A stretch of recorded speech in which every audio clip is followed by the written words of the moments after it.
Where in the world could the airport franchise go next? Well, the answer to that is literally Moscow.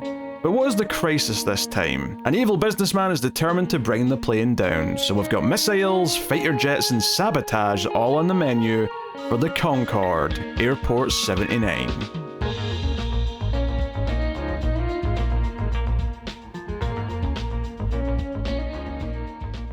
Welcome everyone to the Collector's Cut. I am Peter, and joining me, as always, is David.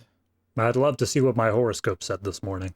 This is a movie podcast. We are working through, in fact, we are finishing Airport season today. The Airport franchise was started in 1970 and conveniently titled Airport 79 is what we're doing today. Although, to be precise, it's the Concorde Airport 79. Not just the Concorde. The Concorde ... Airport 79. I've never seen a movie title that gets so bored halfway through it has to put an ellipses. Interesting detail I found out actually when I was looking things up is that it didn't come out in the UK till 1980, so they changed the name to Airport 80, the Concorde. Well, that just loses all of it. Which, given the fact that part of the plot is that they're transporting Olympic athletes, I feel like there probably wasn't an Olympics in 1979, so maybe the movie set in 1980 anyway? Yeah, maybe. I mean, it was the Moscow Olympics, right? That's what they said, yeah. Let me see, Moscow Olympics, yep, 1980. So it was set in 1980 anyway. Yeah, there you go. Either that or they had a really long prep time beforehand. Yeah, they traveled to Moscow a year before to start training. That's how long it takes to get acclimated to the cold. Yeah, it's like Rocky 4. Yeah, you have to go and spend a lot of time there in the snow. So yes, we will start spoiler free, of course, as we always do. We'll give you a warning before we get into the spoilers, and if you are enjoying the show, please do hit the like button. It helps us out a bunch if you do, and of course you can support all the content over on Patreon and get some bonus shows. But I'll tell you more about those at the end of the episode. So yeah, I mean, get into this. If you can say nothing else about this franchise, every single one is at a very different premise, right? Yes. Obviously, they're all about planes, but other than that, like we had someone with a bomb on one movie, we had a collision midair in the second movie, third movie, hijacking that leads to the plane being underwater. So I went into this thinking, oh, what have they got for us? What are they cooking here? And they gave me a lot. I can't say they didn't. Like they went out their way to write a plot about a conspiracy and what 1979 would call a drone. I feel like I would just call it a homing missile. Given what I know, definitely just a ballistic missile. But I guess anything that's not piloted is technically a drone. Yes. It's got all these little lights that are blinking on it. So we'll get into the premise a bit more in depth when we get to the spoilers, but I mean, for now, I would just say someone intentionally tries to take down the plane. And David, I want to start off my review. Please. I don't know what the writers of this movie were thinking, but when they made the decision to have the plane land in the middle of the movie, everything's over, and then have the characters decide that they should still fly it again the next day, even though they'd already been... they literally have two different attempts to take down this plane on their first flight, and they still all just get on the plane the second day and hope, everything's fine now. Admittedly, it seems that the first time around, the plane was packed. The second time, there was a little bit more legroom. There were some empty seats there. So at the very least, some people realized, hey, wait a minute. We're flying out of the U.S. We're ending up in Paris halfway through this movie because of an emergency landing. Maybe I should just stay in Paris. No. It wasn't an emergency. I mean, I think it was technically a different airport, but they were always going to Paris first. That was all. They were always going there. Yeah. Fair enough. Well, that just tells you all the more. People really want to get to the Olympics, Pete. So, very important. Because I think some people, it's not that they chose not to come back. They weren't going to Moscow. They were just going to Paris. That makes sense. Like the woman who's transporting a heart for her dying child, she was just going to Paris, so she's not in the second half of the movie. Oh God! All right, so look, I get your point of, like, you know, these people getting back on the planes, but can I just say, this movie has just been, or this franchise, I should say, has been an escalating thing of how much in-depth, emotional, heartstring pulling, like, backstory can we give to these passengers without them being important to the plot at all. Well, and this sets a new record. That's the thing. It's just the same as we've got a sick girl who's traveling for an operation. That was transplant. Yeah, that was in the first movie? Second movie? That was in like the third. That was it was the second. Singing nun with the guitar. Second. Second, yeah. It wasn't the water one. That was second. That was Linda Blair.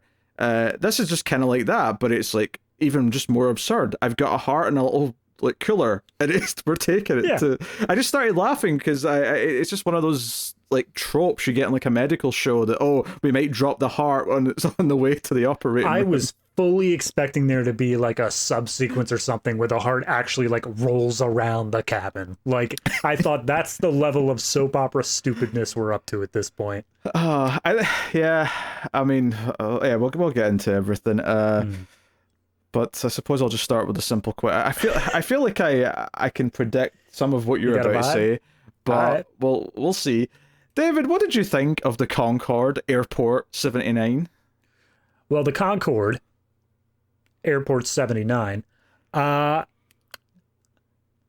can see why it's the last one. I get it. I understand the point here. Look, it's such a strangely put together movie because I felt like the fact that it was on a plane is almost incidental to everything else happening in the book, because without spoiling too much, it's business espionage and political intrigue first. Yeah, airport movie second. There's like half an hour setup, which is mostly the non-plane stuff. I mean, it introduces a couple of the characters, the pilots and stuff get introduced, but like all the plot, all the important stuff is someone's got documents and gets assassinated, and then someone wants the documents, so they must have the documents. So it's absolutely insane. Add on top of that, first movie, I thought that the special effects were weird. They weren't great. They didn't do a lot with them, but they were weird where they did. Second one, horrible. Third one, better. Fourth one, oof. We've hit some strange levels of what they thought they could get away with rear projection and green screening. And they were really proud of it, and they showed it a lot. Well, that's the thing is that the because it's just real footage of clouds, the clouds look much, much better. The problem is the cutout airplanes that are just kind of in front of the clouds. Honestly, the drone was the worst. Every time it cut to a shot of the drone turning around or something, I'm like, this is the cartoon, like flying around with a sky in the background. Honestly, that's kind of what it reminded me of. Is I've never actually sat down and watched them like beginning to end, but this reminded me of the clips and stuff I've seen of like late stage, mid 70s James Bond. Like that sort of period where it was like, okay, we're just going to get a little bit zany with it. It's not like all debonair and suave or whatnot. We're just getting a little bit kooky. That's kind of the vibe I got from a lot of this movie, because all of these crazy situations that they're being put into are so completely over the top. And yet everyone, like you said, they get back on the plane. Everyone's just kind of treating it like, yeah, well, flight's not perfect. Got to deal with what you can. They are so blasé about the events of the first flight. I mean, that's not even my only problem with it, though. My other problem is the pacing is absolutely all over the place because of this weird stop. Like, they literally have a layover in the middle of the movie, and the pacing has a layover along with it. It's weird. And the movie sucks. This is easily the worst one. I'm just like, that's just, I mean, don't get me wrong. There's definitely a few moments where we veer into funny bad, and I did get a few laughs here or there. There's one particular moment with a flare gun, which we'll get to in spoilers, which really popped me, but it's not good. It's I feel like any semblance of what they thought this for. And the funny thing is this is the one where George Kennedy gets to like be a main character. He gets to be the pilot, which I kind of love and hate the fact that so much apparently happened in George Kennedy's life that we just don't get to see anything of. And like, he just kind of explains some of it. He's like, yeah, my boy's in college, my wife died, and I'm a pilot now. And strangely enough, the becoming a pilot now part is the part that gets the least explanation. No. He's too busy talking about how much he likes women. That's like the majority of his dialogue, if we're absolutely being completely honest. His wife died in a car accident, and I'm pretty sure he lasted all about 3 hours before he was hitting someone up at the morgue. Like, hey, what are you doing tonight? Did you do my wife's autopsy? Yeah. Oh, you're finished. That means you're free. Oh, Yeah, absolutely. Yeah. What do you know? It's clocking out time. How about some beers? Honestly, as well. I mean, this is the only one of the three movies. I mean, technically there was bad guys in the last one, but this movie has a villain, like an actual villain, Right. and there's a moment early on in particular where he's being very sinister, and they do this shot where the woman who's like the innocent character is in like the transport, like basically the walkway, and it's been driven to the plane, right? But but they're inside it and they're sort of moving along. But out behind her in the shot, you can see the bad guy inside the airport following and keeping pace, watching her. And they're really proud of this shot. And I'm like, it's not a bad shot. In theory, Right. I get what you're doing with it. But it's so cheesy sinister that I'm like, what? I thought I was watching Airport 4. What is this? Yeah, that's where I'm talking about, where it gets into like that soap opera territory, where it's like really kind of proud of the fact that it's got this whole international business dealings thing going on. But then all I can think of is like, the first movie was about how there was an airplane stuck on a runway.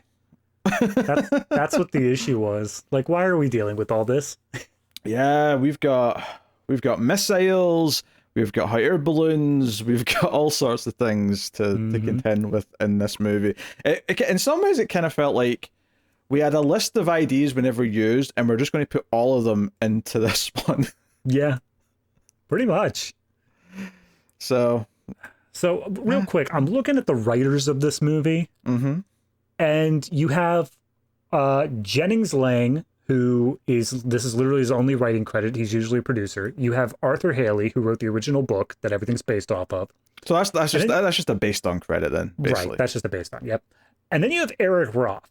And I don't know if you're familiar with Eric Roth, but Eric Roth has tons of like actual movies to his name. He did the screenplay for Forrest Gump. He did the screenplay for Benjamin Button. Dune Part 1 was him. Okay, Killers of the Flower Moon. Could you please say one movie that I actually like? What? I'm not saying they're good. I'm saying that he has a lot of ones that actually were successful and big. I'm not disputing good or not, right? I'm not trying to be a dick here. I'm just saying that every single thing you listed there was something that I do not like. All right, hold on. Munich. Not seen it. The Postman. Not seen it. A Star is Born, the new one with Lady Gaga. No, I've definitely not seen that. Well, that's about all I got that I think you've probably seen. So I don't like this guy's work, is what you're telling me. Fair enough, yeah, seems like it. I'm not arguing that they're all higher quality, probably, than the Concorde Airport 79, but this also predates all of them, so maybe he was finding his footing. He was learning his craft. He got there. Turned around eventually. Yeah, he wrote Benjamin Button. Well, to be fair, that was a short story. He just adapted it into a 3-hour-long slog. Yeah, he could have adapted it into a 2-hour movie, the prick. Yep. That's on him. Yeah. Anyway, I just I think that this movie, strangely enough, feels like the perfect bridge between the Airport franchise to Airplane. Like, it feels like there's just enough of that self-parody going on that by the time you see Airplane, it's like, yeah, this is the trajectory they were going on. That's pretty much the direction we were headed. Not that the people involved had anything to do with Airplane, just for the record. Right. It's not even the same studio, so... But, yeah, it's just... Yeah, it's interesting. They handed it off in a weird way. Yeah, it's just not good. I can't really... Again, outside of some laughable bad stuff where it does something so silly or so cheesy where you're going, wait, what did they just do? Or what did they just say? There was I don't know if I'll remember them, but there was definitely a couple of lines of dialogue where I just went, wait, what? Because I'm sure there was one really racist line of dialogue that bothered me, and I can't remember what it is now. But oh, yeah. I remember that, too. There was one that just, like, really got it kind of... I hope I can find it as we're talking about it. Yeah. But I mean, other than that, I don't even know what else to say until we just start rambling about all the crazy things that it does, because it's not like there's like character arcs to care about. It's not like there's I mean, even the political intrigue and like business dealing stuff, like it takes 30 minutes to set up of like, here's why this plane is in danger because of this business dealing. You know what's so funny about this though, what you're about to say, is that when I read the premise just very vaguely on IMDb before, last week when we were looking at what was next, I thought it specifically went out of its way to mention that the plane was transporting an Olympic team to Moscow for the Olympics. Right. And I thought that was going to be the reason why the plane was it has nothing to do with it. They're just there. Absolutely not. And that's the sort of thing where once everything gets on the plane, like, it may as well just be a MacGuffin. It may as well just be like the plane is under attack because there's gold on board, or the plane is under attack because there's an actress on board. Like, it doesn't matter what the actual reason is because it's not important to the plot. It's that same thing we were talking about in the third one, where they kept one of the villains alive, and it felt like there should have been something that worked with that, like working it into the plot. This one, it's the same sort of thing where, okay, we have someone who knows very well why they may be under attack, or we have multiple reasons. Like you're saying, the Olympics could be a reason why they are under attack. But no, they just deal with the attack and then disembark. That's it. That's like, it doesn't matter at any point why they're under attack here. Yeah, the entire second half baffles me as a movie, and I think that's where I also paid the least attention. But we'll see how much I remember as we go through it. So I mean, this is one of the quickest spoilers I think we've ever done on this show. But spoilers for the Concorde Airport 79. Spoilers, friendship ended with Boeing. New friendship with the Concorde producers. Yes, although the Concorde is been and gone now. Boeing has survived, so they get the last laugh, I guess. Strangely enough, I looked up, apparently, in all of Concorde's history, there was never once a single fatal crash that the Concorde was involved in until 2003, where there was a plane crash, 105 people died, everyone on board died, and it was the same airplane that was used in the flying shots of this one. The exact same ship. I mean, the number of like Concorde flights versus the number of like Boeing flights is probably astronomically different, so maybe it's unfair. But one in its entire history doesn't seem bad numbers wise. But I mean, I don't know what I mean. Obviously, the correct number would be 0, but right. I mean, if we're talking about sheer quantity and not percentages, I feel like Boeing's got more to answer for nowadays. But whatever. Yeah. I can't. You know what? Sometimes something in a movie baffles me, and it's not the sort of thing I expect to come out of a movie saying, I need to talk about this. I need to rant about this. Mm-hmm. I want to talk about the font of the title, because it's like someone just loaded up Word. They just went to the first italic font they could find, and it just does not look a movie font. It looks like something like 8th grader puts in a report. You are absolutely right. It is absolutely like just word art, and it feels like that. But I think what bothers me the most is the fact that because the ... is off to the side, it looks slightly lopsided as well. Like, it looks like it's not centered properly, and I'm just looking at this like, God, that looks awful. It's this horrible, like, sans serif stretched out red font with just a drop shadow behind. I could make this in Photoshop in literally 5 seconds. It would not take me any longer than that. And yeah, obviously, it took a bit more effort in 1979. But that's all the more reason why picking the font should have been like an important part of the process, is because once you've done it, it's hard to change it. So, baffling to me. Okay, I got another question. Yes. We'll get to the context for why these things happen later. But can a full-size Concorde jet do loops and go upside down, and like this is something I associate with like a little biplane or a little fighter plane or something, and this is something that's the size of a jet, like a jumbo jet. Can a commercial jet do a barrel roll? Yes, that's exactly the question. It says yes. Okay. It says yes, they can, but it is not common for obvious reasons. Yes, obvious reasons.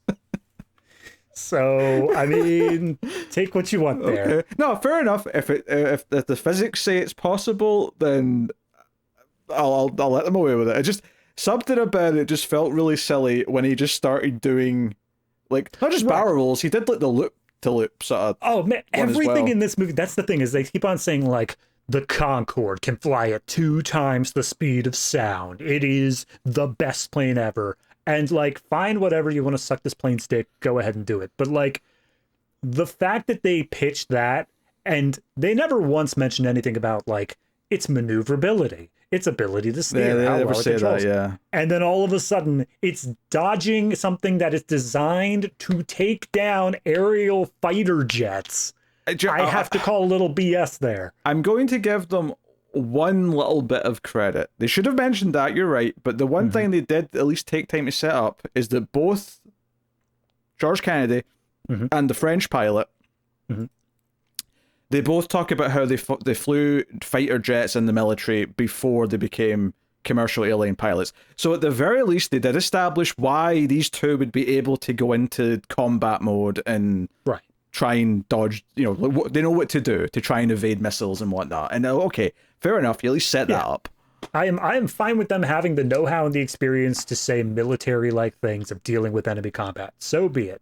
I just don't think that the plane knew what it was doing. I don't think the plane had the ability to do that. Because the whole thing about the Concorde is it's its stupid-ass nose that can just go up and down.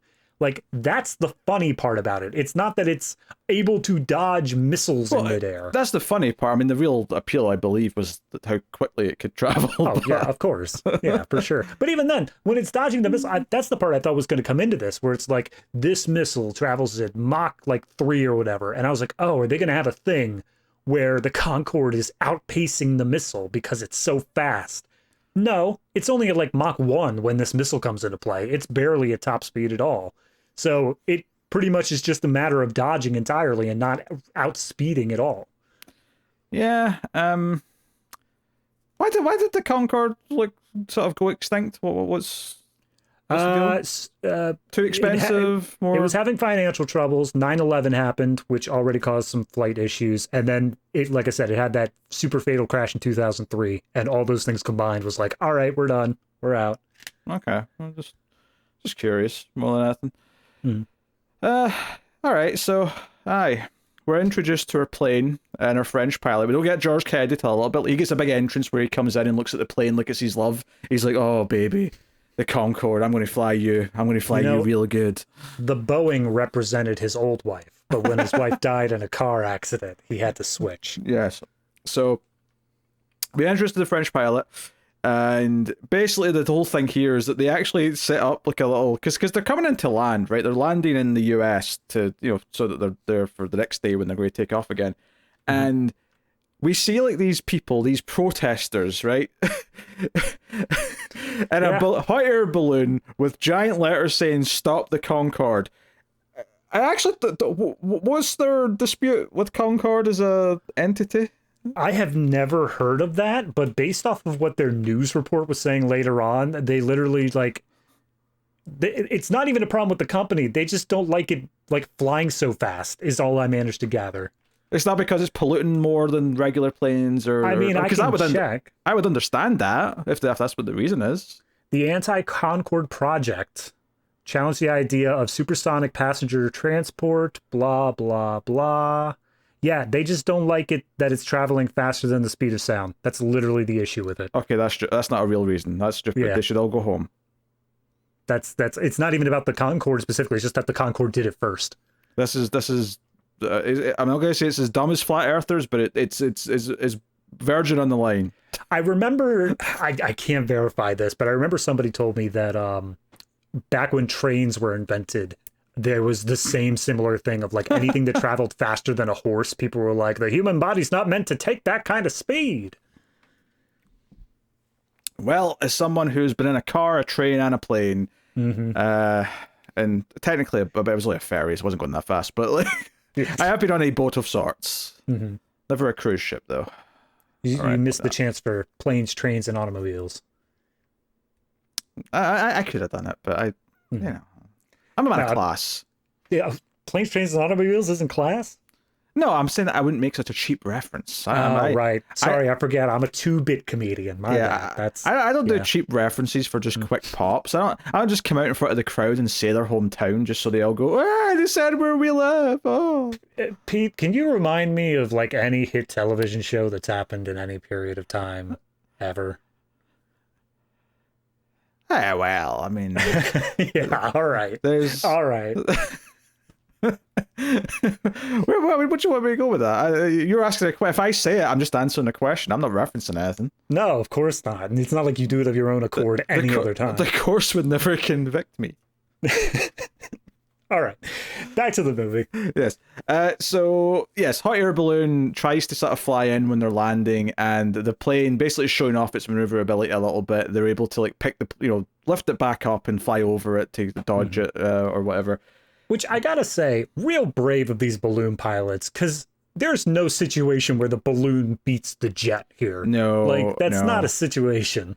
The only thing I could think of is that they thought it would pop like an actual balloon, and I'm like, no, I'm pretty sure the plane would just like drag you to your death. But that's you're now moving at supersonic speeds very quickly that way, and while the speed won't kill you, the quick acceleration will. Yes, and actually, what gas do they pump into a hot air balloon? I feel like that is explosive. I don't think so. I think it's just heated air. I think it just makes all the air inside hotter. I was just wondering. It's a movie though. You could just it's one of those fancy new hot air balloons that have got got methane in it. we bought this hot air balloon from a defunct brand called Hindenburg. Weird. We got a steal. Super cheap. Yeah. So again, much like the things that happen in the rest of the first half of the movie, is other than the news report, which I want to talk about in and of itself, there's no one even mentions that this happened. Like there's not even like when George Kennedy meets the other pilot, he's like, hey, that's crazy, you had to dodge that balloon the other day. It's like, no one ever brings it up. It does not matter. It just feels like something that happens like every 3 weeks or so. Like they're just having to deal with these protesters all the time. Silly protesters in our hot air balloons. Yep. How dare they? Yes. Okay. I mean, at least to some level, I'm like, okay, you can fly the hot air balloon into the restricted airspace, so I can understand how they got past the fence. But that's the best I've got for you. So this movie, but the first sign that the pacing wasn't going to be perfect, I would say, is the fact that after this sequence, we get a news report, right? We're in a news studio, news reporters talking about the balloon, the incident, and that the plane's going to be flying the Olympians or whatever to the thing. And then it immediately just stays in the news program. It doesn't leave it. We don't cut to anything else. They just roll on to their next story. But the next story is relevant to the plot. It's all about this company who've got this fancy new drone missile, and they're doing a test soon, blah, blah, blah, blah. And then it rolls into another news story, more about the Olympics and talking more about the actual athletes themselves, and talking about one of the actual athletic gymnastics. That's what I was looking for. The gymnast, right? And they're showing like footage of her, which I thought was setting her up as one of the main characters, and then she had like there's that, and then one scene where she's introduced properly as if she's going to have a plot, and then she's basically an extra for the rest of the movie. I was gonna say they did the whole thing where they give an entire sequence. They show her like as close to nude as you can get in these movies without actually angering the MPAA, which is showing her shoulders in a tub. And then they give her the love interest and give her like, here's her interest, here's what she wants to do, here's like the Olympics thing, and she's going to be on our plane. Everything in that scene shouts to me she's going to be an important character. Then she's gone. Don't worry though, because the French pilot also has a love interest and they're basically at the exact same point where they're deciding, do we want this to become a real relationship? Every goddamn time. Yeah, but twice in this, we get two sets of couples doing it in this movie. Mm-hmm. I suppose technically there was two in the first movie as well, because Burt Lancaster also had his fling with the other lady. But but this news report thing you can just have an entire block of news reports back to back to back doing different exposition for different plots. You just cannot do that. It's just I couldn't believe we weren't cutting away and that the newscaster just kept going into new stories. I'm like, I'm watching a news program, right? What are you doing?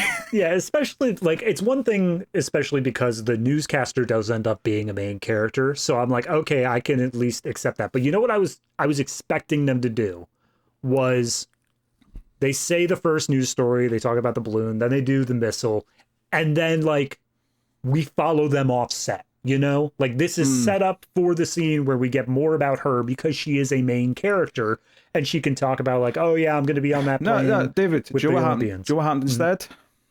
When it cut to her at her place a couple of scenes later, I didn't realize I was looking at the same person I saw in the newscasting bit. I thought this was a new character, and it took some time to realize, oh, she was the reporter talking on the news show before.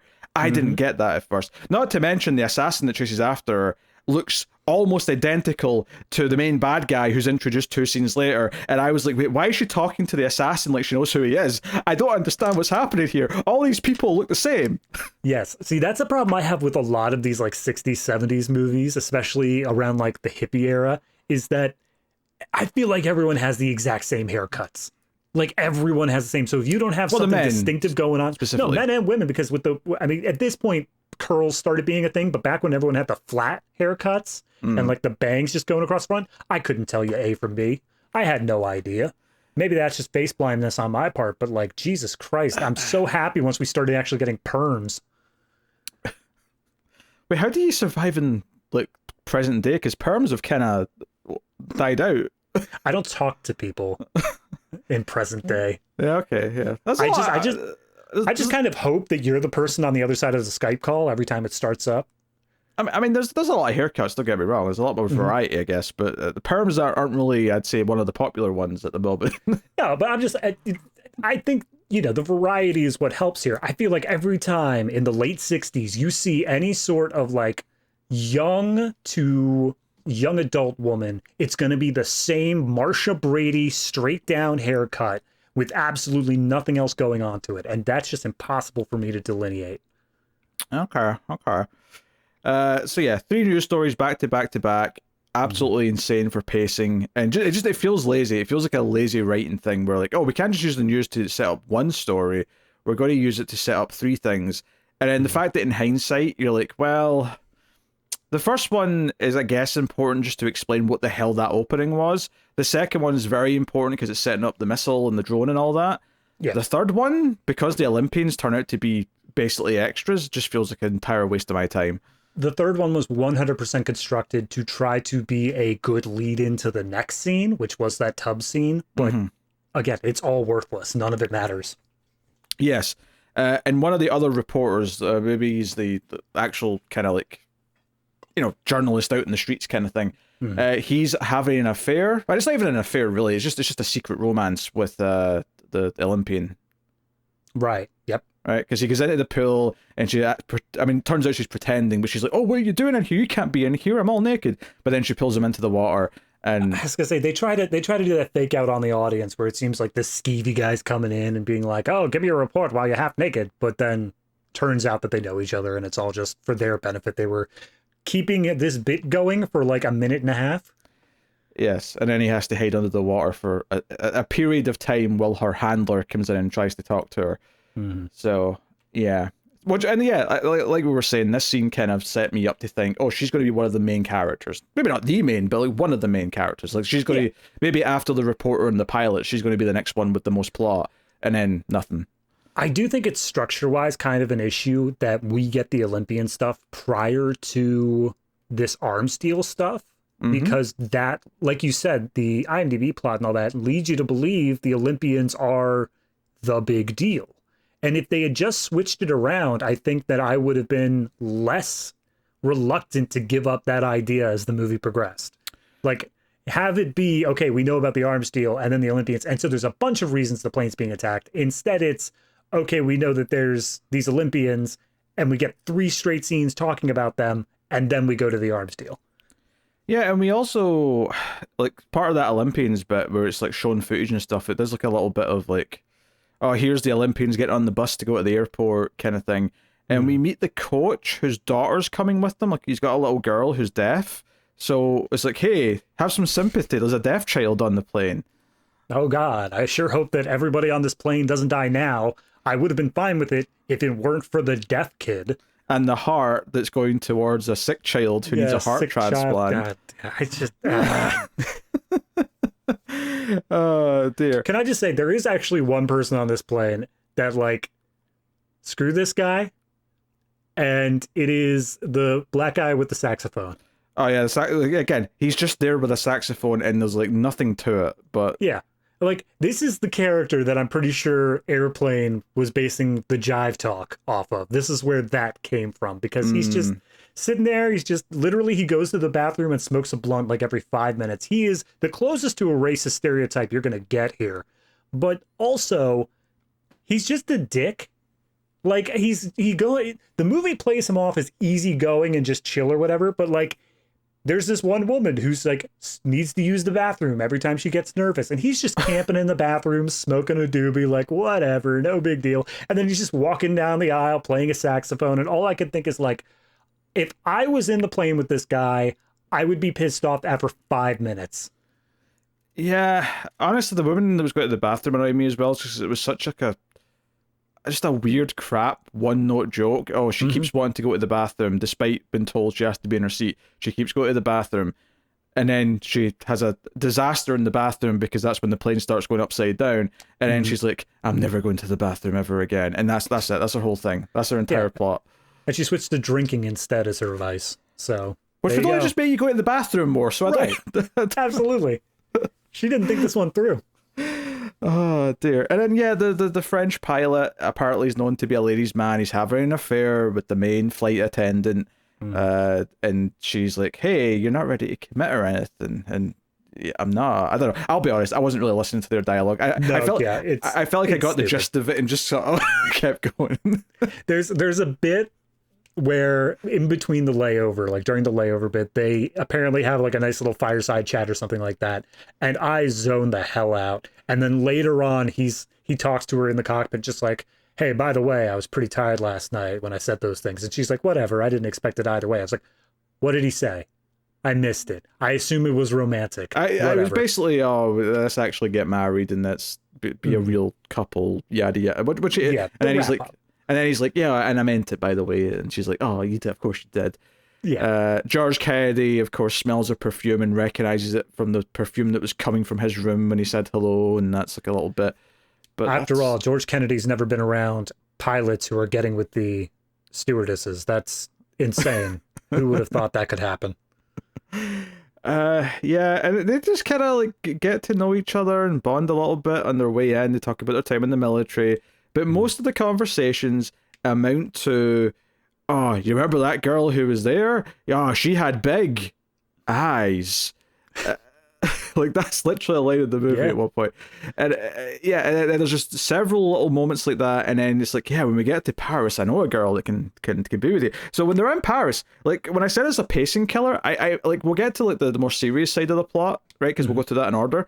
But these other characters, the pilots and everything, who seem to be like, what do you mean you're going out for a double date after that flight? You should be in like a briefing room, like talking to like officials, talking about every single step of the thing that happened. Yeah, there's a third pilot, not pilot, but like the guidance navigator guy. Yeah, he's the what's he called, an engineer, the flight engineer, whatever.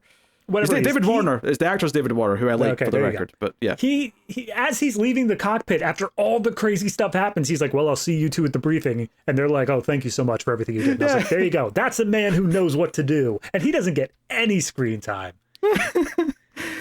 It's just, I feel like there'd be an investigation into why there was two separate attempts to take down this plane in one flight. Like, okay, fine. Okay, a missile accidentally locks onto it, so be it, fine, whatever. But when a phantom jet just shows up, have some questions. Yeah, we'll get to that, because we'll go to the other. But they have this double date. Mm-hmm. And George Kennedy hits it off with this lady to the point where we actually just cut to them next to a fireplace, like having sex at one point. Right. And I'm like, what are we doing? How did George Kennedy end up having a romantic subplot with a sex scene in this movie? It's Paris, man, the city of love. And then when him and the French pilot are going towards the plane for the flight to Moscow, he's like, I had a great time last night. Do you believe in love at first sight? Because I think, seriously, I think Francine, I felt something. And then the French pilot just goes, yeah, she was worth every penny. And he's like, wait, you're telling me she was a hooker? And you think, oh, he's going to get annoyed. And then he's like, oh, you're such a good friend. Oh, I'm glad I met you. And then they just are all buddy. I'm like, yeah. What? What was this plot? What was this stupid plot? I can't parse it. Like, I wish I could, because if it were something of him just coming in and being like, oh man, the sex last night was great, and I can't believe like this woman was so fantastic, and then he says, oh, she was a hooker, I could believe him being like, oh yeah, that's great, fantastic, thanks man, it was awesome. But the fact that he's talking about love, and then he finds out that this woman was paid for, and he's still happy about it, leads me to believe that George Kennedy is just like the eternal optimist. He's no a matter broken what, it's man. great. Yeah. I think because none of this matters. I think that's see if it was like, okay, we're going to spend time with them bonding as friends. As flawed as it is that they're doing casual things on their one night after that like serious thing that just happened. I'll put that aside. He takes him out on a double date. He sets him up with a woman, whether it's a hooker or not, but he does that. He's a true friend to him. They form a bond. All of this is telling me in cinematic language that one of them is going to die later, and it's going to feel bad because they've bonded, because they've become friends, and that's why we're spending time doing this. Right. None of that happens. You know, for anybody who's not watching the video version, Pete's doing a standing review this time, and you can just watch how energetic he gets. He's so into this. Look, I've got a lot of passion, all right, with movies annoying me, and this movie annoyed me. All right, okay, so to go back to near the start of the movie, right? Some guy in glasses goes up to a sort of brownstone style house, right?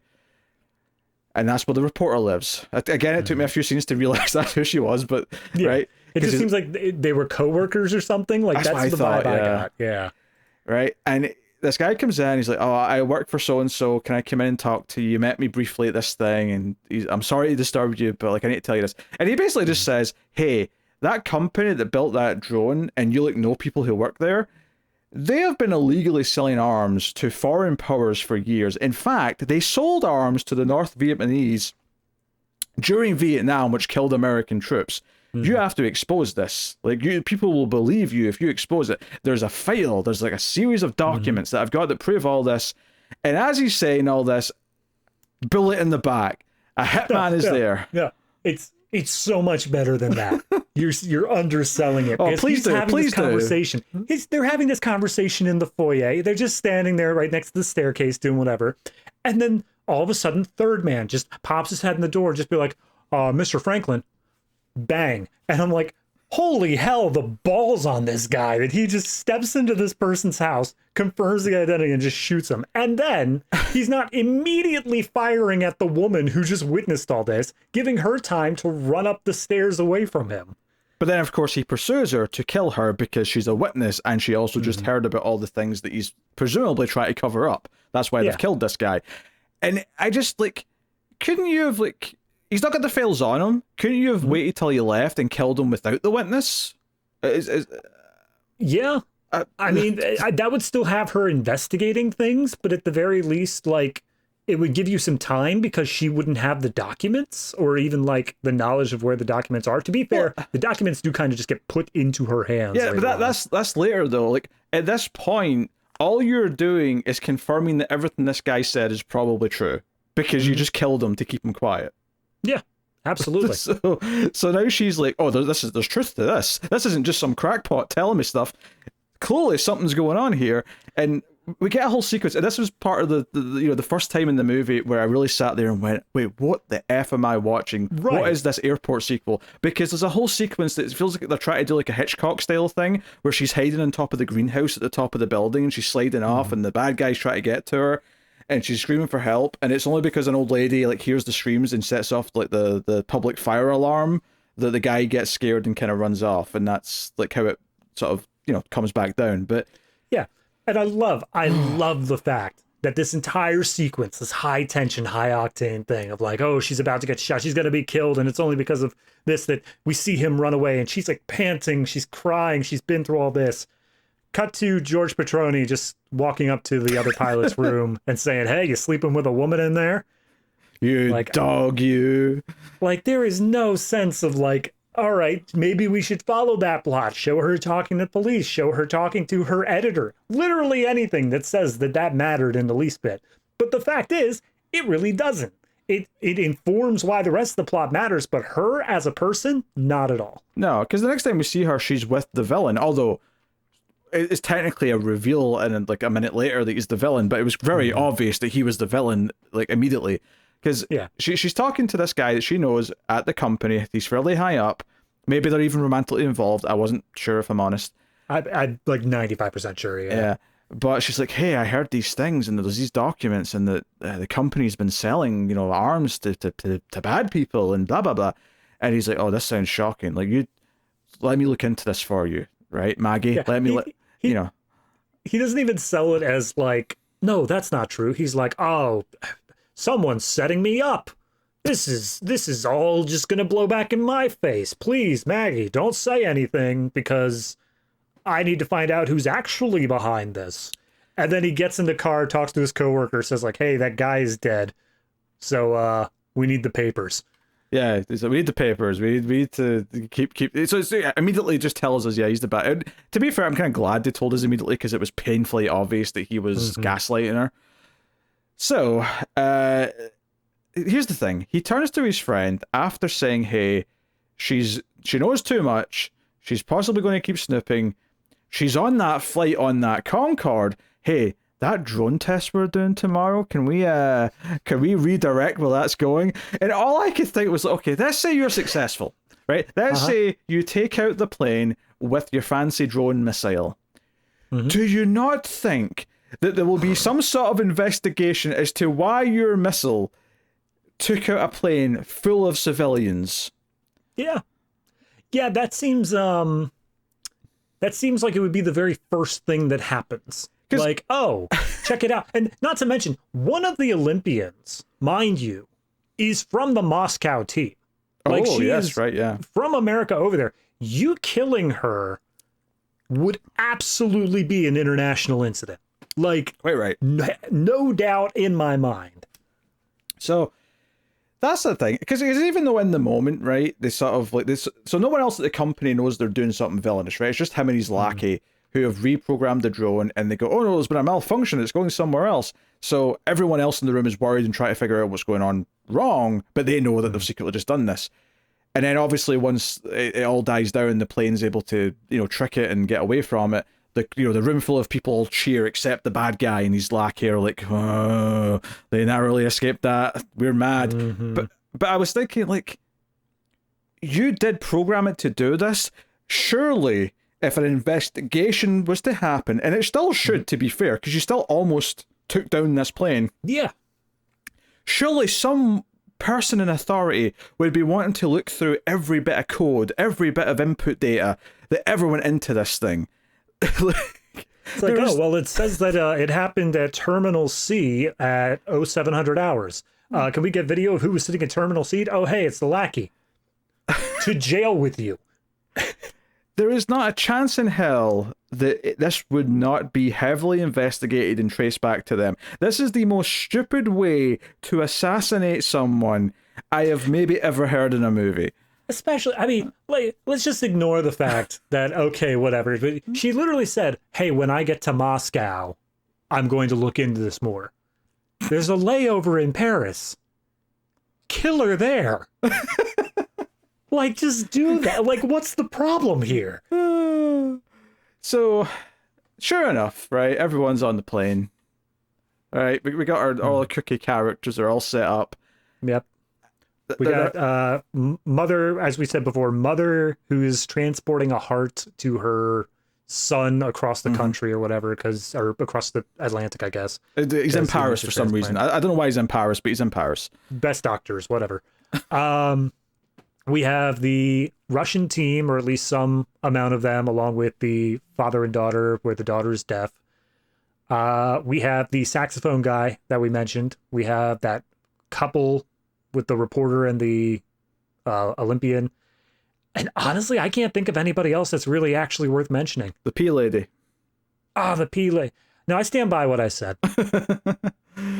Yeah, no, I mean, honestly, like, just the drone comes for them. George Kennedy's able to spot it and starts doing evasive maneuvers. Yeah, they get a call from ground control that says like, "Hey, because everyone else in the control room of the drone was like, we lost control, call the military now." And then the military relays the message of like, you guys have a drone in your area, please be on super high alert.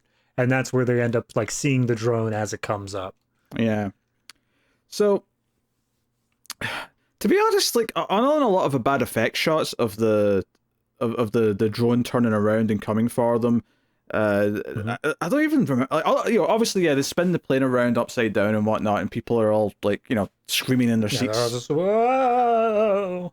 I feel like there's a lot more memorable moments though from the jet that tries to come and shoot them down after. Which again, who sent this jet? They keep saying an unmarked jet's trying to shoot us down. Like, this is the big problem I have with the layover part. Right? Is like, you do not even know who tried to take you down, and it clearly was intentional the second time. The first time you can maybe argue until you investigate it, but that jet that showed up to just try and shoot you down with rockets and then eventually the machine gun, there is.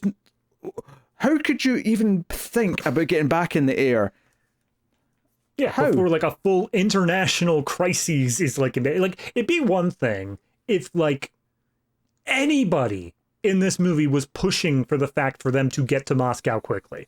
Like if there was anybody on like the Olympic team who came forward and says like, what do you mean investigation? We must get back. This is important to our country or something. Like anybody saying anything, but no one does. Everyone's just like, all right, well, we're going to continue as planned. We're just going to move along the scheduled departure time because why not? The only thing we get is that the boss of the company that owns the plane is on the flight. That's right. I forgot he was there. Yeah, the old man comes in and talks. He's just a sort of nice old guy for the most part. He's not some evil, villainous like corporate boss or anything like that. But when they do land in Paris and the press are coming up to him to ask him questions, he just has one line where he says, "Nothing will stop us from taking off tomorrow." And I'm like, I guess he got his way because not a single thing was said otherwise. Yeah. It's such a weird, like, because again, there's no motivation for it. Like, what does he care? Like, I think he would be more concerned with the fact of, oh, someone tried to shoot my plane down twice. Okay, here's a thought I'm just now getting. What if the purpose of the balloon at the beginning is to say that all of this is just anti-Concorde protesting? Oh, you think that's what he's assuming? He's thinking this is just. Oh yeah, where did the protesters get a military-grade jet?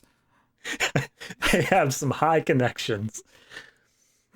Okay, all right. Well, yeah. I mean, when the plane shows up, there's some more. Because that's the thing. They do the whole thing with the drone. He's able to evade it, right? Eventually, the drone blows up in the water. No.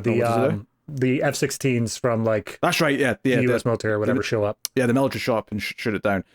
Which they didn't think to send some more jets when they were being attacked. I guess they didn't know. The drone was predictable. Didn't think there'd be more, yeah. So basically, disaster's averted. George Kennedy comes back to the passengers and says, "Hey, everyone, we had a thing. There was a rogue, malfunctioned missile that we had to take some moves to dodge, but the military's dealt with it. We're done. We're good. The plane's completely okay. We're going to get you to Paris." And he just comes out and reassures them that there's nothing to worry about. And I remember thinking, because again, the premise of this movie is that someone uses a drone to tries to use a drone to take down a plane full of Olympians going to Moscow. That's what I read on the poster. Right. That is what is there, and we are done with it, and we are not halfway through the movie. Yeah, we're not even like a third basically through. Because I remember sitting there going, okay, what now? You've dealt with the drone. That was the whole premise. What are we doing now? And then a jet shows up to try and take them down. And this is where we get so. All right, hold on. Just a little bit more backstory of the in between. So when the drone failed, evil business guy, he called up somebody, some Russian connection or something, who said, "Okay, we've got an unmarked jet. He'll go up. He'll knock it out of the sky before it has a chance to land." And because the Paris Air Force or the London Air Force is on like the far coast away, it's going to take too long. They'll have to like endure for 4 minutes before any backup can show up. And by then he'll be long done. So he'll definitely be able to take him out. And that's where the jet departs. He's got 4 missiles and then some like Gatling guns. Yes. So they see the jet come in. They see it fire a missile, and George Kennedy pulls a full-on barrel roll to dodge the damn thing.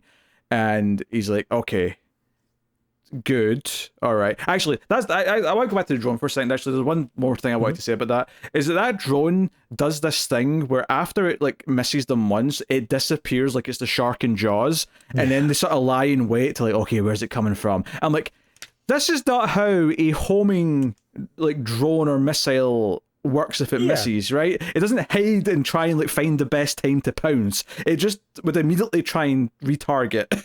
Yeah, absolutely. The only thing that they could say is like, okay, you know, we were flying so fast in one direction, it was coming at us perpendicular that like maybe it lost us because it got too far out of range. No, but there's literally a moment where George Kennedy says, no. We just lay and wait until it shows itself so we can strike first. And I'm like, why are you talking about it like you're hunting a tiger or something? Like, what is this? And then the drone comes out with Rambo paint on and bandana around. It's ready to go. Yeah, but anyway, so the jet shows up and it does the barrel, and basically, I think at this point they've switched pilot seats, so it's actually the French guy that's controlling the plane now. And the French guy says, hey, I don't think I can do that move again without damaging the plane. I think this plane is taking enough of that as it can. And he's like, okay, do we have a flare gun? He's like, yeah, we have to launch like, you know, the diversion like missile like targets. Yeah, so they're saying they need to, it's all heat based. Flares are hotter than the plane is. Yes. Fire off the flare. So he's like, okay, let's depressurize the cabin, and they open a window, they get everyone to put their masks on. And he fires the flare out the gun, and the second missile hits that. So, okay, there you go. That's the second missile. Right, done. I got 2 left. How do we deal with those? And then George Kennedy, bless him, fumbles reloading the flare gun. It jams a little bit or whatever, and he ends up firing it into the cockpit, where it starts zigzagging around and then starts a fire, which then David Warner behind him has to put out with the fire extinguisher. And I was laughing so much when this happened, because this was just like a comedy of errors. I'm like, in this moment, you're going to like, I thought this was going to lead to a bigger disaster. It ended up not really being that important in the grand scheme of things, but it's literally just them saying, okay, we use that. Like the writers are saying, okay, we use that, but we can't have that solve all their problems. So in order to maintain tension, we have to get rid of the flare gun. How do we do that? Oh, it gets jammed, but then also he fires off one in the cabin. And during this tense moment, it just feels like a Three Stooges bit. Yes, absolutely. So then it ends up in a case where they end up like turning off all the engines and get into like a free fall or a glide to like trick the missiles, and like so they end up they end up getting into the water and blowing up there. And then it's like, oh shit, we can't get the engines back on until they can. But like there's a whole bit where they're like, oh, last second, they're like just cruising along the water's top. Yeah, so, but they get, so after all this, right, the passengers should be traumatized. Absolutely. Right? Absolutely traumatized. And they're just taking it in their stride. Everyone's ready to go on the flight again tomorrow. No investigation, no worries. Yeah. And the cherry on top of this shit cake is that the bad guy got on his private jet during all this to come and fly to Paris to talk to the reporter lady that he knows. And she, for some reason, listens to him when he says, you know what, I need to confess. I did, because actually, we never mentioned this, right? So, right, when she was getting on the plane, this is actually really important. This is super important. Because we mentioned the sort of the stupid bit at the end of it where he's like watching her from the window and like following her like the whole way across, and that was like really stupid. But the reason why he's doing that is because as she's getting on the plane, some woman in a wheelchair just comes wheeling up and just slaps like a FedEx package into her hand and says, here, take these, get on the plane now. And it's like the last possible second, so he can't intervene and like stop her. And then he's past the gate, so he can't get to her. Yeah. And the woman in the wheelchair turns to the villain guy. It's just like, you killed George. Talking about the guy who was originally with the documents. We never get any context who this woman is. Nope. No idea. She knew George. That's the only thing we know. She knew George. She was the one who was holding the documents. This was the safe place. Yes. So she has the documents and she sees the bad guy's signature all over these old reports and whatnot. And she's like, So he's in Paris And she's agreed to meet with him on her own, as if that's not the dumbest idea ever, because he could just have her killed right there and then. Yeah. Which you'd think he would. The only reason why he doesn't, it must be because she's hid the documents and not brought them with her. That's the only reason I can think why you wouldn't just do it.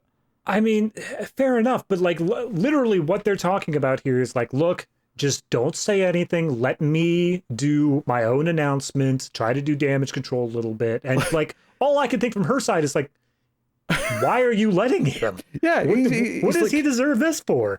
I'm going to confess, I made some mistakes and I'm going to confess. Like, why are you entertaining this and letting him like build his like defense before anyone finds out? I don't. Pete, the way that you worded that, I just want to say, like, spilling something on some nice clothes, that's making a mistake. Yes. That you need to confess to. Like, even if you like, you're in a relationship and you kiss someone else, that theoretically could be a moment of weakness. You make a mistake. Depending on the context, but yes, go on. Killing several thousand people in the Vietnam War, I'm going to go ahead and say that's not a mistake. That you need to confess. No, I'm saying he phrased it like that, though. Yeah, I know. He says it in that sort of nonchalant, I effed up a little bit. Let me write a little apology. I'll go on the press. I mean, to be fair, with everything we know about how big businesses work, like think back to the BP oil spill, where it's just, oops, our bad, sorry.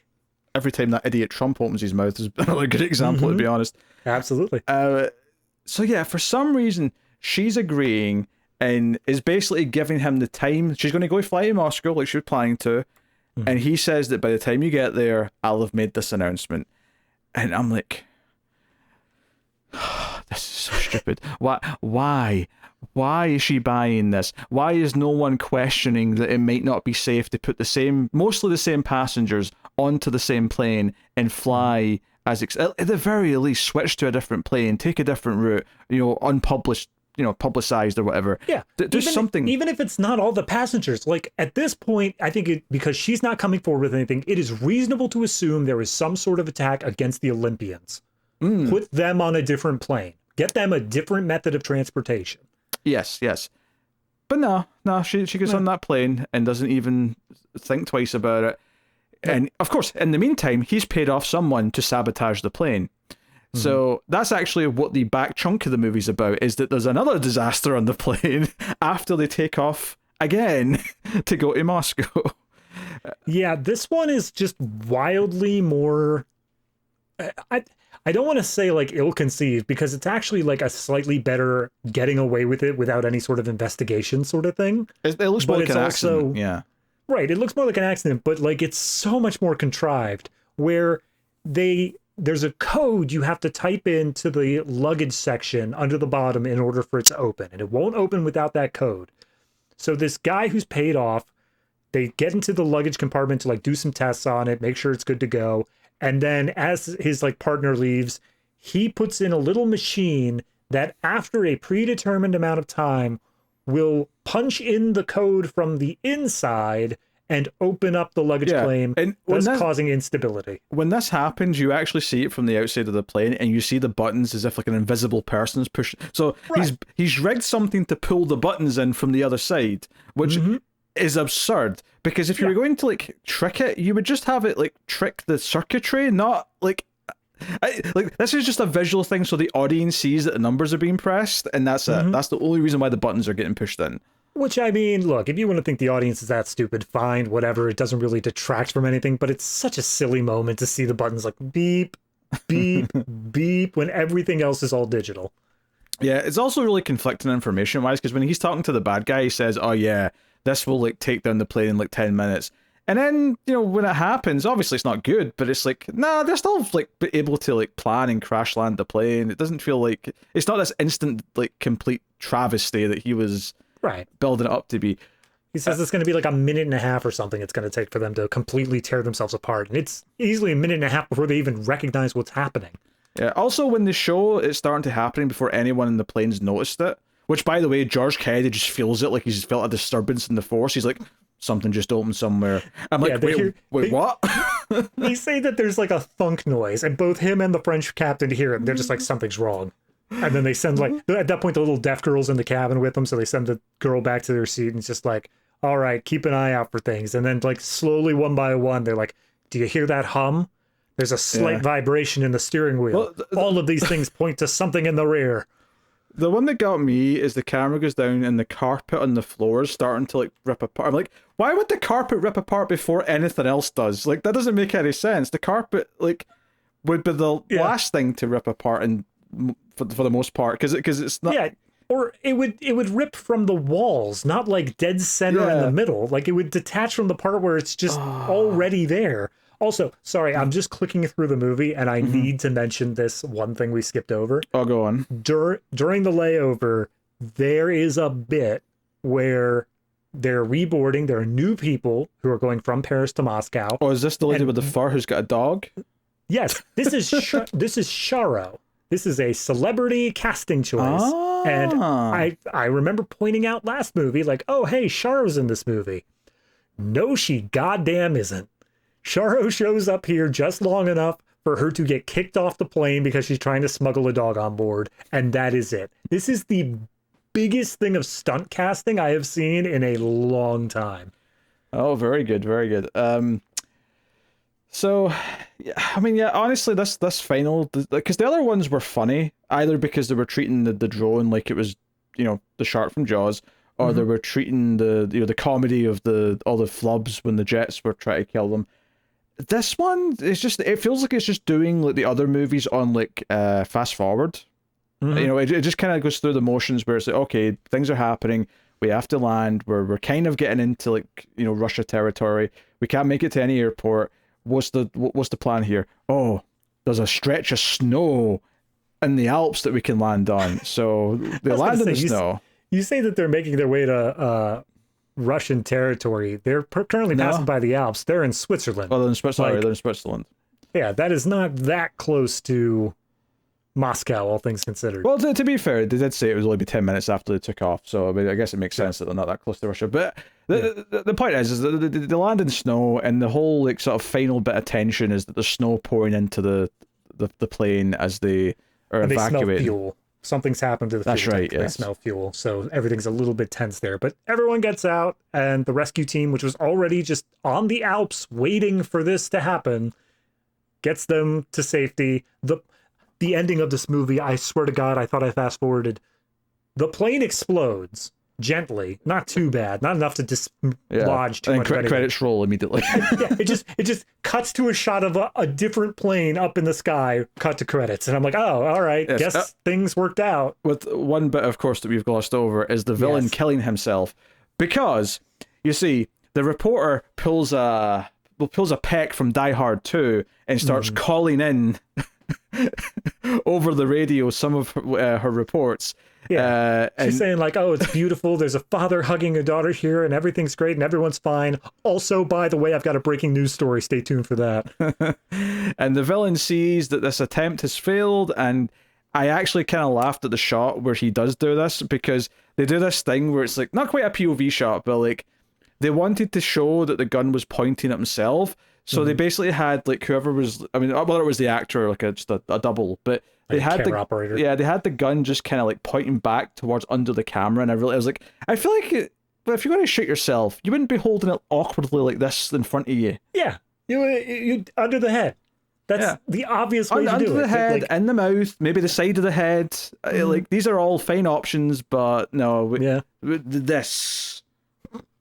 I mean, to be fair, he's holding it trigger on his thumb, so it is actually like he's not moving his hand around. It's absolutely still stupid. It's still stupid. One thing that just clicking through, we skipped over because it is so goddamn inconsequential to everything else in this movie. The guy who got paid to put the device after the layover. I'm glad you're bringing this up.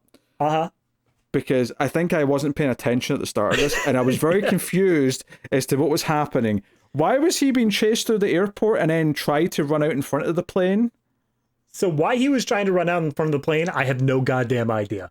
But the issue is that he was paid in bills to put this device on the airplane. He then had to get his way out back through security. So what he did was he taped them to his body underneath his shirt. Okay. Wait, then why didn't they just pay him outside the airport? Why didn't they do a lot of things, Pete? There's a lot of questions that can be asked here. Don't tug on that thread. So simple solutions sometimes are the ones that stick out the most. It gets worse, though, on why didn't they? Because when he's getting his luggage, when he's like leaving the airport, some of the money accidentally drops off. Just tiny amount, like 3 bills. And a police officer sees the money dropped. And so he goes to hand it back to the guy. He says, "Excuse me, sir." But this guy, being called by a police officer, breaks into a sprint, which is then immediately making him suspicious and the whole reason they're giving chase to begin with. They chase him out into the airfield. He runs in front of the Concorde. The Concorde takes off just beforehand, so he just gets blown back by the exhaust or whatever. The money goes flying everywhere, and nothing is done about this. Well, presumably... It does not matter. I mean, it doesn't matter. I mean, presumably they're going to arrest him, but we never see that they do that. We just see them walking towards him. I get it's a comedy of errors. He basically just works himself into a shoot and gets caught. But, like, it'd be one thing if they were like, "Why were you running?" "Oh, I placed a device on this plane." Call the Concorde. They've got a device on the plane. No. This man may as well die in that moment. He does not assist the plot at all, and the fact that he was caught means nothing. Okay, there's actually one more thing I want to talk about, which I glossed over. I didn't mean to leave it to the end, but I think it's a decent enough thing to go out on here. So, turns out that the reporter lady, right, Madeline or whatever her name is, Maggie, there you go. Early on in the movie, when she first gets on the plane, she comes up to the cockpit, and you remember this scene because she also has like a phone call or a radio call with the bad guy at one point in the cockpit. When George Kennedy sees her, it turns out they know each other, right? Yeah. And he says, "Last time I saw you, it was in 1975 when we did that emergency landing in Salt Lake City." And I went, "Wait a minute, were you in Airport 75? And I went and I checked. The actress wasn't in it, but I thought, okay, could have been recast, could be a different actress. I searched for her name in the entire list of Airport 75. She's not there. You're right. And here's what it was. Okay. And this is just my theory. I have nothing to back this up. She was just a reporter who came up after the fact and reported on the landing. She was not involved in the movie, but she did report on the landing after the fact. So it just gave them the ability to be familiar with each other because he was there and she was there at the same time after the movie ended. Okay, fair enough.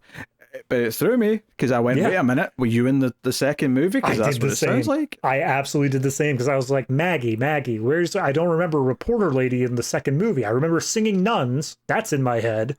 But reporter lady, no. Yeah. So the movie is it's a mess. Pacing's all over the place. The setup for why things are happening is kind of ludicrous. The best thing I can say for it is that there are portions that are so bad they're funny. Like it does veer into that territory because it's so ludicrous. And the moments that stick out in my mind is that ridiculous shot of the villain following her through the window at the airport. I think that is a hilarious scene. I think the flare gun being fired in the cockpit cracked me up. George Kennedy's reaction to the hooker thing just kind of made me go, huh? What just happened? What is this plot? There was a lot of that going on. That said, though, the final 20 minutes, I was just kind of in a bit of a haze, barely paying attention because the actual final crisis isn't that interesting compared to the earlier ones, and it just ends so quickly that and at the point where she's on the plane, right? The reporter lady's on the plane, and she's maybe having the realization that, oh, he's trying to kill me again. And I'm like, did you even have the realization that he was trying to kill you the first time? I don't know if you've actually put that together yet, to be honest. But nah. She's just like, she's finally like, you know what? I think he might just be a bad guy. I think I might have to report on this. I'm like, where was your report? Imagine Lois Lane, right? just saying, I'm going to give him the benefit of the doubt. I'm going to give Lex the benefit of the doubt a few more times before I decide to do my job. Now, here's the thing. I have this massive story that is going to break open this entire business's shady dealings. Simultaneously, that same business loses a bomb that almost blows me out of the sky. I don't see why I should string those two things together, so I'm going to give them the benefit of the doubt. It makes every character look like an idiot. Yep. It really does. It makes her look like an idiot, and it's a shame. It's not fair to her as a character, but they made her look like a complete moron. I mean, everyone feels like a moron for even getting on that plane again the next day, but she especially comes across as an absolute tit. Yeah. No, absolutely. I wish that there was, as much as I don't really want this movie to be any longer, I think that just an extra 5 minutes peppered about this movie of like just little bit of characterization bits to show why they are desperate to get to the location that they need to be and why the layover is not good enough. Because that's the thing. Like, if you gave me a reason why they were desperate to get to Moscow quickly from like the Olympian team, done. Fine. That is why the plane needs to move out quickly. I can accept that. But this reporter bit, the fact that she does not disembark that plane, immediately go over to her editor and say, here's everything you need to know. This is everything going on. Run this story ASAP. Like, that doesn't make any sense to me. Or maybe actually worked with her colleague who's on there, the one that's in the relationship with the Olympian. Yeah. Like, maybe, like, have, say, hey, I think I know what's going on here. Let's try and, like, do something about it while we're here. In case we don't survive, at least we can expose, like, who did this and what's, something like that. I mean, and all he's got with the Olympian lady is I can remember 2 more scenes on the plane with them. One where they go... Oh my God, I forgot that. There's 2 scenes. One is where she goes, I don't want to live in America. And then he goes, I don't want to live in Moscow. Oh, we're at a bit of a crossroads here. I don't know how we'll deal with that. And then later on, when it seems like they might die, they go, you know what? If we get out of here, we should get married. It's like, yeah. Why wait? I'll just do the speech now. Do you take me to be your beloved husband? Blah blah blah. I don't think that counts. No, it does not. Oh God. And that's it. That's their entire, like, they get such a, like, between the news report that focused on her into that, like, hot tub kind of spa scene where he comes in and they're very flirty, he's in the water. It's like, these are main characters, and then they have nothing. There's also the subplot of those two where the handler doesn't approve of their relationship. And so she's like sitting next to them on the plane so they don't get all handsy. But then when they do the impromptu wedding ceremony, she looks over and just goes mazel tov, like, good for you. Hope you're very happy. She's had an arc here of understanding the trueness of their love. Yep. All right, David, what was your scene of the movie? Screw you. I feel like it's got to be something during the fighter jet scene, because that's like, look, we said it at the beginning and then we didn't really talk about it in the middle, but the effects are so not good. Like, it's they did their best, they had what they could, but I swear to God they would have been better off with me being able to see the strings dangling from like the miniatures, like this green screen rear projection stuff they got going on does not work at all. And I don't think it's I mean, you're in the right lines. I don't think it's technically either of those things. I think it's a mat. It's basically, they've got like a plate, which is the background, which is, it's kind of similar to a green screen, don't get me wrong, but I don't think they were, I mean... No, I get what you're saying. Yeah, it's not the same technology, but like, it looks so fake. It's basically the ancient version of green screen.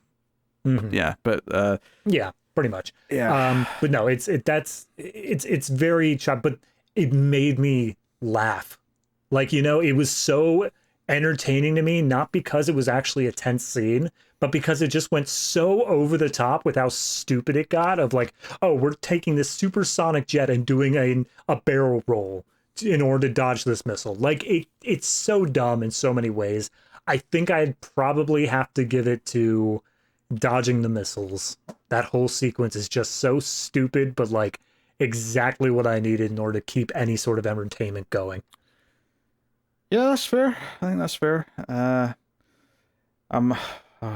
flare gun is a funny one, but I think I might have to lean towards, she gets into the walkway that's, on the wheels. Sinister scene. Yeah, and he's like watching her from the window, walking with her as the thing drives past this walkway inside the airport, and it's just this constant staring at her. It's the moment where I went, oh, this is the jump in the shark entry in the franchise. That's what we're doing here. So I'll go with that. Yeah, I was going to list that as an honorable mention if you didn't. Oh, one other whole thing that we didn't even mention as having happened in this movie as like a threat they had to deal with. After after the missiles bit, their hydraulics and brakes got messed up. So when they're landing, they can't stop the plane fast enough. Oh, that's right. There's a big net they have to go into. Yeah, they have like 3 different nets at this airport to catch this plane, and the third one just barely catches them in time. Yeah. It's fine. Yeah. I don't have a problem with it. Nah, it just seems to me like the first 2 nets should have done something, you know? I don't know why the third one... I understand there's a failure point for all these things, but I feel like these things should be designed to be able to catch a plane. Well, no, but it depends how fast it's going, though. Like depending on how fast it's coming in, like, it might go through 10 nets, but it's just the idea is that each one helps slow it down that bit more, so... Just a little bit, yeah. And as we know, the Concorde is the fastest commercial airliner out there, so... That is correct, yes. Was for a long time, anyway. Yeah, MVP. There's not good options in this movie. There isn't. There's no one's good in it. All right. I can't remember if I have given any of these movies, if I've given it to George Petrone. I feel like I may have for the first one. I feel like he may have already gotten it there, but I also feel like I may have skipped it because we knew he was coming up later. So just for the sake of he's had his time, he's paid his dues in this series, I'm going to give it to George Petrone. I do think even if you look at it just for this movie, he is arguably the most entertaining person here.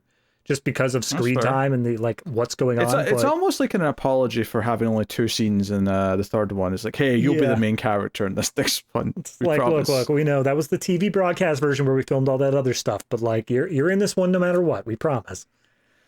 Yeah. Also, the guy that plays the boss at the airline or whoever he is, I'm pretty sure that's the actor who owns the toy store that gives Kevin the turtle doves in Home Alone 2. I want to say. Okay, I'll see if I can find him real quick. But I think that was him. MVP, I'm going to go with David Warner. Do you know why? Because David Warner sitting there back in the engineer seat, not only do I like him as an actor, but he never did something or said something in this movie that was stupid. He always just played it straight. He went to the goddamn briefing. Good for him. He went to the briefing. He pretended his headset was Mickey Mouse ears for the little girl. Like, I have nothing bad to say. Everyone else had something stupid at some point to say or some stupid plot. He just skated on past, got his paycheck, and went home. So credit to him. So credit hold on, I got the guy who did the toy store. He was not in this movie. No, so not the same guy. I thought it was him. He looked similar, but fair enough. Yep. So, with that said, what is your rating? The Concorde. I mean, I gotta agree with you that I think this is the weakest entry, which is saying something because I really didn't like the second one that much. But it's the best one, you fool. But go on. I know. Maybe if I went back to it now after seeing this one, I'd be like, I appreciate it a bit more. But yeah, no, this one, it's just like I said, it feels like they knew they didn't have the tension, so they hedged their bets with comedy. But then that didn't work either. So instead you have just a failure on 2 fronts where it doesn't feel like either one really takes the spotlight and it just kind of meanders its way to the end. And then all of a sudden just like, and we're done. The end.